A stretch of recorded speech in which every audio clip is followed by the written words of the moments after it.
Obama puts capitalism on trial with his first attack ad against Romney. Mitt hits back, but did he connect? I'm PJTV's Scott Ott, joined now by Bill Whittle and Stephen Green.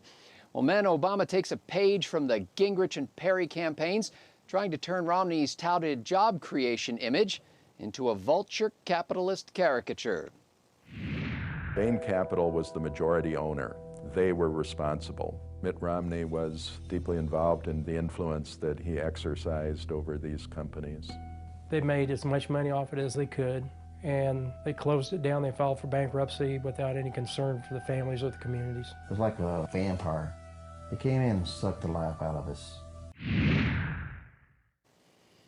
Well, campaigns have no time for context, so let's help them out a little bit. Long story short, foreign competition drives down the price of steel. Dozens of U.S. steel firms saddled with aging equipment and inflexible union contracts go bankrupt. Bain Capital sees opportunity to innovate and takes over GST. Bain borrows a ton of money to modernize plants and pay dividends to investors, but it can't convince the union to significantly reduce the cost structure. Bain puts more money in. The gambit fails.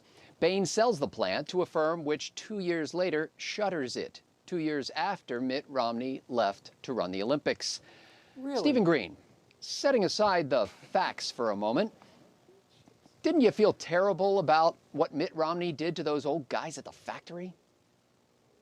Well, you know, first of all, I came up in the steel industry. It was my first job when I was 15 years old. I know what a tough business it is. And I think everybody, I don't think there's a person in the world who doesn't feel sorry for somebody when they lose their job.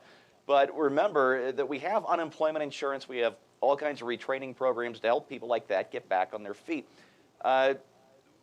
We also need to remember, though, that bankruptcy is a positive good. Bankruptcy is a good thing. It takes capital and resources away from bad managers, and it redirects it to hopefully better managers.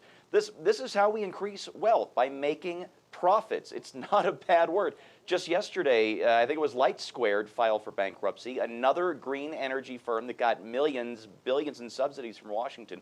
How many profitable businesses could have been started up in the last couple of years with that money had Washington not been stuffing all of this money into a corpse, which is what Mitt Romney didn't do at Bain? Well, Bill, Mitt Romney likes to tell folks that he helped to create 100,000 new jobs.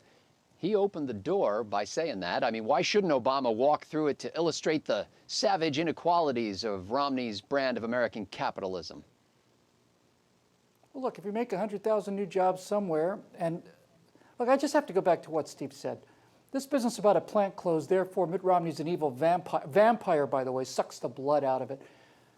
I didn't know that this happened 2 years after Romney was there. That's an interesting little tidbit.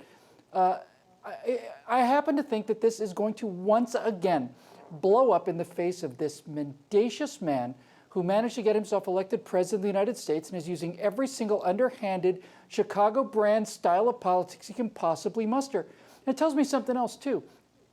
Much like the criticisms against the Tea Party being racist, when they couldn't find any racist signs at Tea Party events, progressives got together and formed little flash mobs to go to Tea Party events with racist signs to provide the evidence for their theory, which never had any basis in the first place. So my point in this is this. If this is the best they can do against Mitt Romney, talk about a story where he got out and then 2 years later the second company closed the firm, this is going to go down as the same kind of epic failure as the guy who got beaten up by Romney 47 years ago who didn't really get beaten up by Romney. You know, it's just an epic fail on the part of this president and his campaign. It couldn't happen to a nicer guy. By the way, they also don't tell you that the company was later purchased again and then sold and then merged with another company, and as of 2006 was employing some 320 people, about half the workforce it had before, but it was up and it's an operating concern apparently today. You know, yesterday when we pitched this concept on our Trifecta conference call, I wanted you guys to advise Romney on how to respond. But since then, Romney released a video of his own telling the success story of another Bain investment. This area was, you know, it was just farmland when SDI first come here. It's just incredible. From when I started, we had close to 1,400 employees. Now we're over 6,000. I think there's a lot of pride in what we've built out here. But SDI almost never got started. When others shied away, Mitt Romney's private sector leadership team stepped in.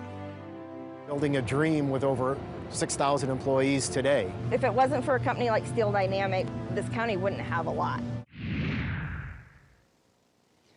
Well, Steve, it sounds like Romney's batting 500 in the steel industry, but with a lot more jobs created than destroyed. What do you think, first of all, of Romney's campaign response as far as how quickly it happened, and then how about the approach? Yeah, you know what? This guy, despite all the worries that a lot of people had during the primary, he is no John McCain. No. Well, I don't want to talk about that, or I'm not going to respond to this. He punches quick. Yeah, sometimes he punches hard. Sometimes I wish he'd punch a little harder or choose his words better. But you know what? I don't think the punching hard is his job. I wrote about this last week of Vodka Pundit. But I think his campaign needs to function on 3 levels like a pyramid. At the bottom is social media, Facebook, Twitter, where people like us get to respond instantly before the narrative gels and fights it. That's how they lost the war on women. That's how they lost Julia. That's how they lost the bullying thing. The next level up is the 527s, the big money guys who run the independent ads. Their job is to go negative on the president and in a big way. That worked really well for Romney during the primaries. I think it translates to the general election too. And Romney's job is to look and act presidential because we already have a president. That's an incumbent's biggest advantage. He already has the jet and the motorcades and the podium and everything. And so far, I think Romney is doing a pretty good job of it. It's early yet, but speaking strictly of his operation, I like what I see. Well, Bill, does the Romney success story ad give you any hope, not only for November, but for the next 4 years?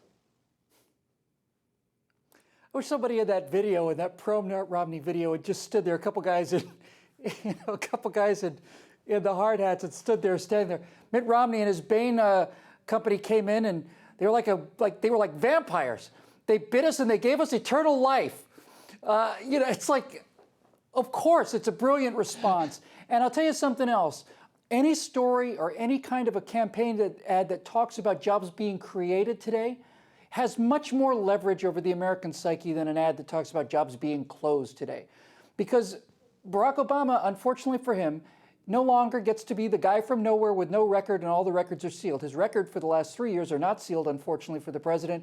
And we can look at the miserable history of business repression. I think Mitt Romney ought to have people working on his days in Bain, and they ought to prepare an ad like the one we just saw for every single company that Mitt Romney and Bain put into business or got back on its feet, every single one of them. And they should all be different. And this is exactly how you fight back. And this is the days of Gentleman Jim McCain, where, well, I don't want to strike him back. That might upset the poor fellow. Those days are over. And Steve just talked about Twitter and all this other stuff. Guys like you and Steve are doing a great job. Jim Treacher is the hero of the age so far in this campaign. Jim Treacher over at the Daily Caller, I think, single-handedly dismantled the dog thing, single-handedly dismantled half this stuff. So go get him, Jim.